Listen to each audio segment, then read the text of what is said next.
Hello everyone, welcome back to our UGC NET PYQ series of the computer science and we are doing the subject that is the computer network. आज हम दिसंबर 2022 वाले जो questions हैं अपने PYQ जो computer network के जो subject के जो क्वेश्चंस आपके आ चुके हैं उन क्वेश्चंस को देखते हैं. ठीक है, let's start with first question. Which one of the following allow the session to continue. मान लिया हमने ब्राउज़र या कोई नेटवर्क हम यूज़ कर रहे हैं, तो कौन सा ऐसा इनमें से पॉइंट है जो सेशन को कंटिन्यू रखता है अपने को.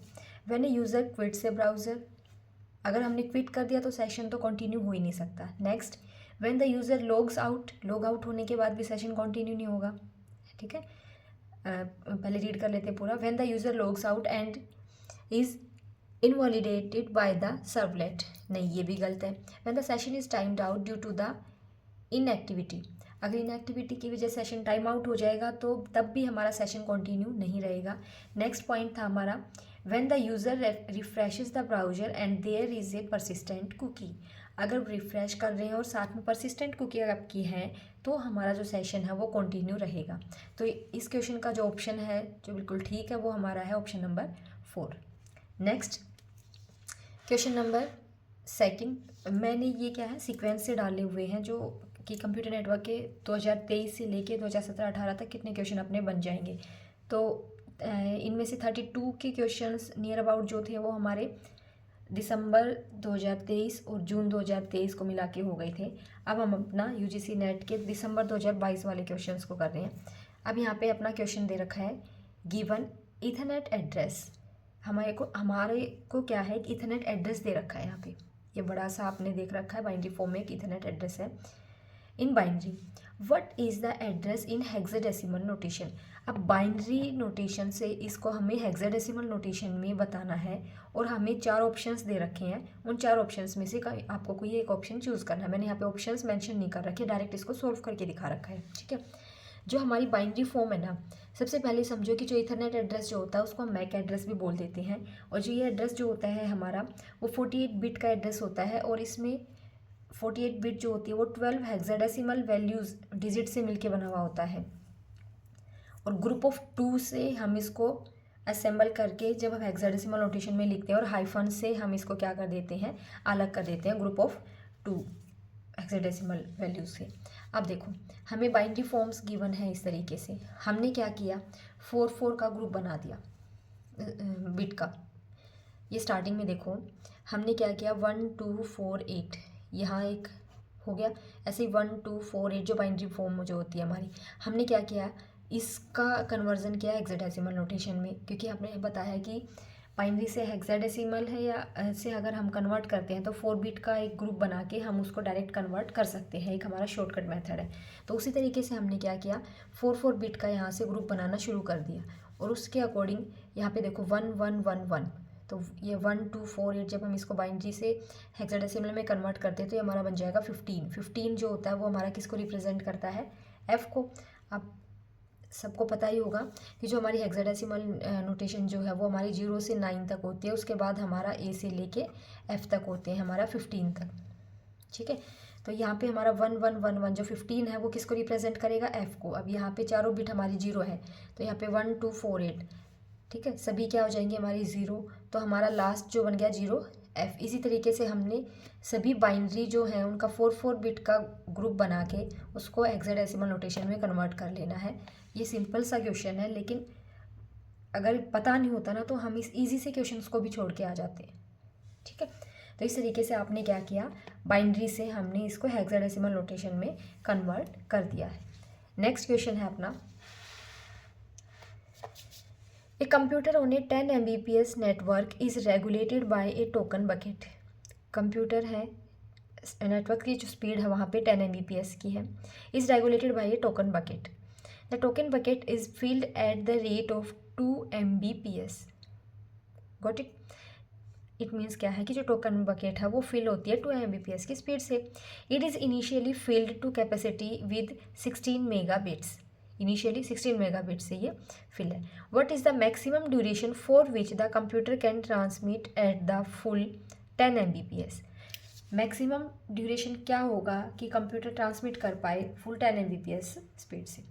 अब ऑप्शंस गिवन है 1.6 सेकेंड, 2 सेकेंड, 5 सेकेंड और 8 सेकेंड। इनमें से आपको चूज़ करना है। तो इस टाइप के जो क्वेश्चंस है ना, सबसे पहले आप ये देखो, हमें टोकन रेट इनटू बकेट कितनी गिवन है, 2 Mbps गिवन है। Next, output rate of the bucket हमारी कितनी होनी चाहिए, 10 Mbps, ये भी गिवन है। तो इफेक्टिव रेट कितनी हो जाएगी, 10 - 2 दैट इज 8 Mbps।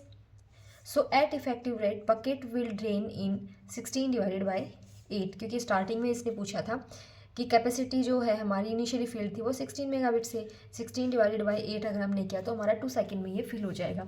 एक तो तरीका है इसको करने का, ये वाला इस क्वेश्चन को। एक और तरीका है आपके पास, ये हमने क्या किया, इसको स्लॉट वाइज डिवाइड करके देखा, मतलब मैनुअली अगर आप करना चाहो। एक फॉर्मूला बेस था जो हमने कर चुके हैं अभी तक। अब देखो टाइम हमारा क्या था कि जो फर्स्ट सेकंड जो थी, पहली जो सेकंड थी उसमें हमें क्या गिवन था कि 16 MB की स्पीड जो थी और 2 MB हमने बकेट को स्पीड गिवन थी। तो टोटल हमारा कितना हो गया, 18 MB हो गया। और टोकन सेंड कितना करना है, 10 MB का, तो बचा कितना, 8 MB। तो फर्स्ट सेकंड में 10 MB हमने सेंड कर दिया और 8 MB हमारा बच गया। तो नेक्स्ट सेकंड में क्या होगा, 8 जो था MB वो हमारा एड ऑन हुआ। साथ के साथ में आपने अभी देखा था यहाँ पे कि 2 Mbps की जो स्पीड है उसके थ्रू हमारी जो वो बकेट है वो फिल होगी। तो यहाँ पे हमने 2 MB यहाँ पे ऐड कर दिया, तो कितना बन गया, 10 MB। अब 10 MB एक साथ सेंड हो गया, बचा क्या, 0 MB। तो अब 0 बच गया तो हमारे पास कुछ लेफ्ट आउट ही नहीं है सेंड करने के लिए। इट मीन्स 2 सेकेंड में हमारा पूरा डाटा सेंड हो गया है। Hence for 2 second we can send the token at 10 Mbps speed. Got it. अब एक क्वेश्चन आया था आपका जो कि रिपीटेड क्वेश्चन था हमारा, जून 2023 वाला। तो क्योंकि वो मैं ऑलरेडी कर चुकी हूँ तो इसलिए मैं यहाँ पे उस क्वेश्चन को रिपीट नहीं कर रही हूँ। नेक्स्ट है आपका क्वेश्चन जो था हमारा इन CRC कोडिंग।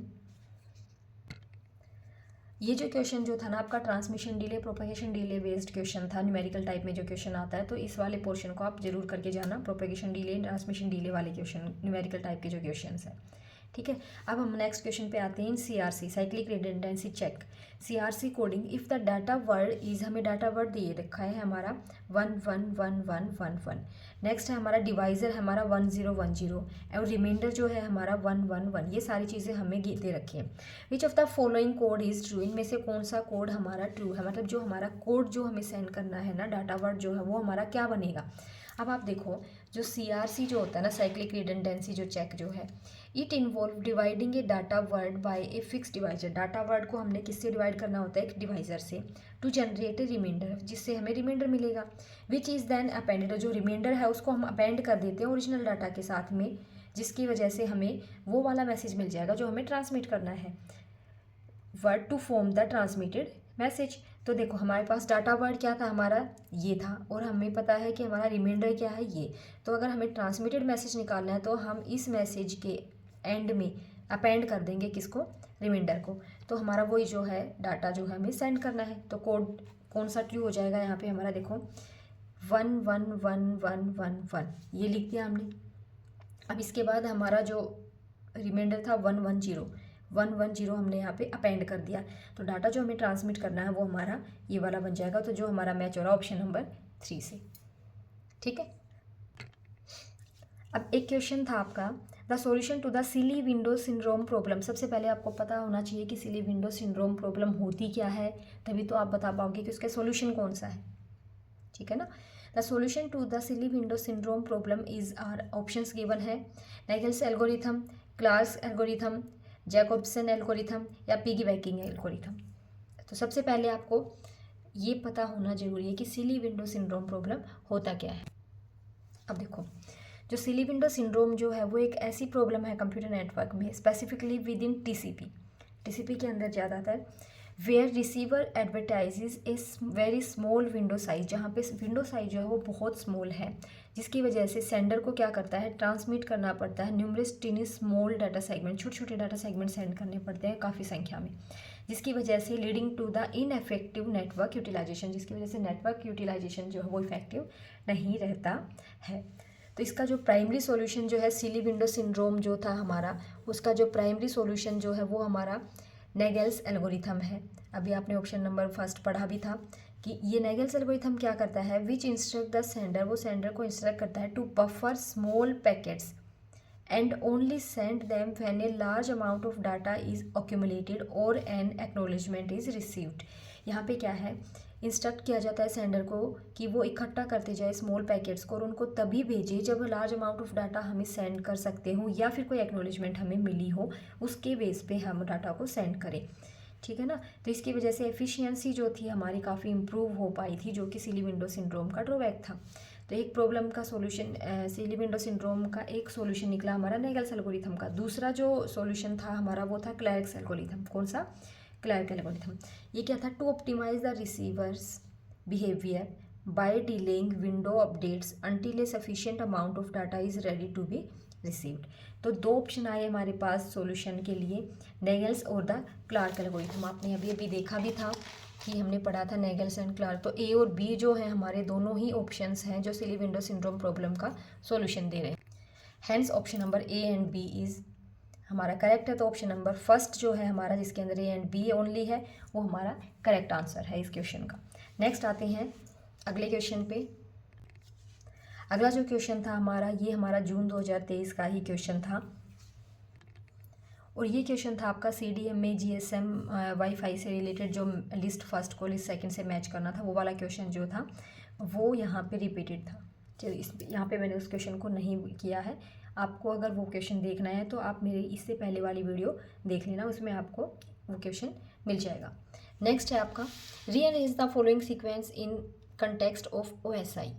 OSI के बेस पे हमें क्या करना है? रीअरेंज करना है सीक्वेंस को। ठीक है। अब देखो, पहले एक बार इन सारे सीक्वेंस को रीड आउट करो, उसके बाद ही आप अरेंज कर पाओगे। सबसे पहले लिखा हुआ है transforming the raw bit in the form of frame for transmission. क्या सबसे पहले रॉ बिट को फ्रेम की फॉर्म में भेज दें? Next, transmission of raw bit over the communication channel handling user interface. अब आपने देखा होगा OSI मॉडल जो होता है हमारा, इसमें मैंने आपको बताया था कि यहाँ पे हमारा फिजिकल लेयर होती है, फिर डाटा लिंक लेयर होती है, फिर नेटवर्क लेयर होती है, फिर ट्रांसपोर्ट लेयर होती है, फिर सेशन लेयर होती है, फिर प्रेजेंटेशन, फिर एप्लीकेशन। इस तरीके से हमारी 7 लेयर्स है। तो अब मैंने कल भी आपको एक वीडियो में बताया था कि जो यहाँ पे जो था हमारा वो क्या होता है? बिट्स। यहाँ पे क्या थी हमारी? बिट्स। ठीक है। डाटा लिंक लेयर पे हमारे क्या होते हैं? Frame.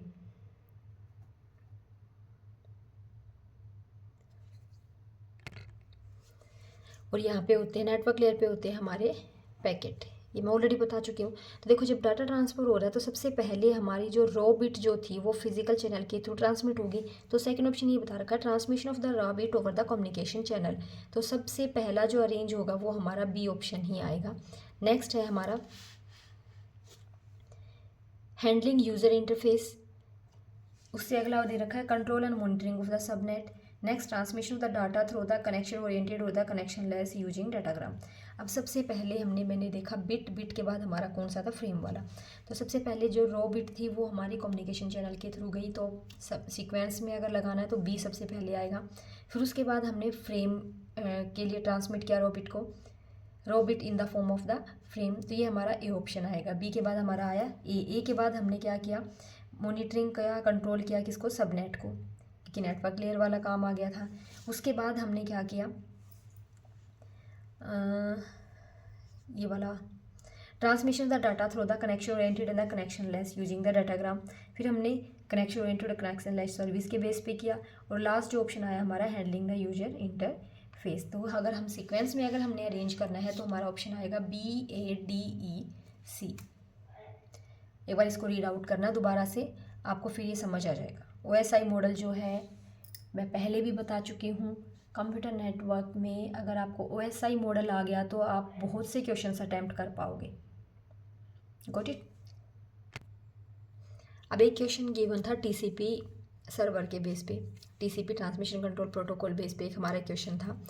A TCP server application is program to listen on port P on host S पे पोर्ट P पे हमारी एक एप्लीकेशन है। A TCP client is connected to the TCP server over the network. ठीक है। Consider that while TCP connection is active the server is crashed and rebooted. assume that the client does not use TCP keep alive timer, which of the following behavior is possible, इनमें से कौन सा behavior है जो possible है। I think ये question भी आपका रिपीटेड ही है, ये क्वेश्चन भी मैं पहले करवा चुकी हूँ, लेकिन फिर भी आप एक बार गो थ्रू हो जाओ इस क्वेश्चन से। If client is waiting to receive a packet it may wait indefinitely. इसने बोला है अगर ये सिनेरियो अगर आपके सामने है तो इन्होंने बोला अगर एक क्लाइंट वेट कर रहा है पैकेट लेने के लिए तो वो इनडेफिनेटली वेट करेगा, हो सकता है, पॉसिबिलिटी है।